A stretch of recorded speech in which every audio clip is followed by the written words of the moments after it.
Today we're going to be going over the talents, rotation, stat prio for the Holy Light build. First, we're going to start with the stat priority. For stats, there are 4 main stats. You have Intellect, Spell Power, and Haste with a soft cap of 676 and Critical Strike. So the reason why Intellect is number 1 is because the more Intellect you have, the more mana you have, the more heals you can produce and put out. Number 2 is Spell Power. Well, we know why Spell Power is the thing, because the higher Spell Power is, the more our heals will do. Haste increases our spell casting. As a Holy Paladin, Holy Light takes a million years to even put out there, so we put a soft cap, we go faster. And Critical Strike, well, we want Critical Strike because we want 20 30k crit bombs, you know what I mean. There's going to be about a total of 54 points in Holy Light tree. We're going to have 5 points in Spiritual Focus, 3 points in the Healing Light, 5 points in Divine Intellect, 1 point in Aura Mastery, 5 points in Illumination, 2 points in Approved Lay on Hands, 2 points in Approved Blessing of Wisdom, 2 points in Blessed Hands, 3 points in Sanctified Light, 1 point in Divine Favor, 5 points in Holy Power. This increases your holy spells by 5%, 3 points in Light's Grace, 1 point into Holy Shock. You need Holy Shock. It makes your healing life so much easier. Just make sure you have Holy Shock. 5 points to Holy Guidance, 1 point into Divine Illumination, 5 points to Judgment of the Pure, 2 points in Infusion of Light, 2 points in Enlightened Judgments, and 1 point in the Beacon of Light, the most important spell as a Holy Paladin you need. So now we're going to have about 17 points into Protection. We're going to have 5 points in Divinity, 3 points in Stoicism, 2 points in Guardian's Favor.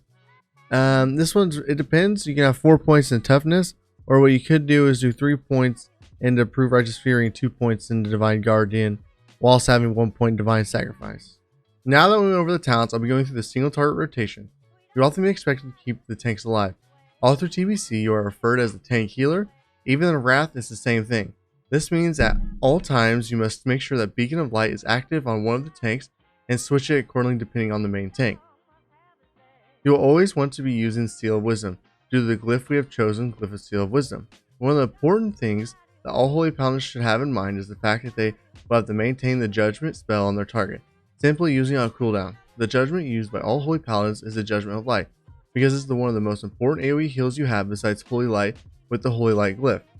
So in the start of a fight, you will apply Beacon of Light on the off tank while placing Sacred Shield on the main tank. Then place your Judgment on the target and start casting Holy Light on everyone. Don't heal the tank with Beacon of Light. This is the part where people always say that we're literally spamming one ability.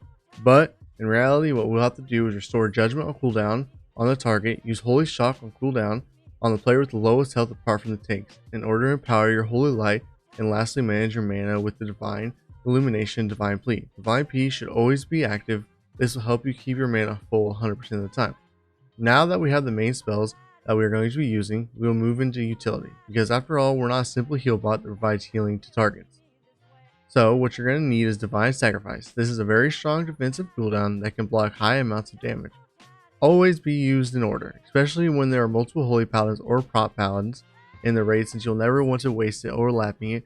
Just like DSAC, Aura Mastery is a strong defensive cooldown that makes use of the auras that you possess, empowering each aura's effect depending on the auras you are currently using.